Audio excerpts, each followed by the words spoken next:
உயிரொன்று இல்லாமல் உடல் இங்கு நிலையாதே.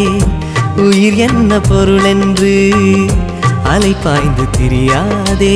வாழ்க்கையின் வேர்களோ மிக ரகசியமானது. ரகசியம் காண்பதே நம் அவசியமானது. தேடல் உள்ள உயிர்களுக்கே தினமும் பசி இருக்கும். தேடல் என்பது உள்ளவரை வாழ்வில் ருசி இருக்கும்.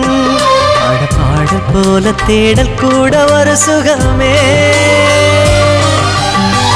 இசை பாடி வரும் இளம் காற்றுக்கு உருவமில்லை. காற்றலை இல்லை என்றால் ஒரு பாட்டொலி கேட்பதில்லை. ஒரு காலம் வருகையில் உள்ளம் கொள்ளை போகுதே. ஆனால் காற்றின் முகவரி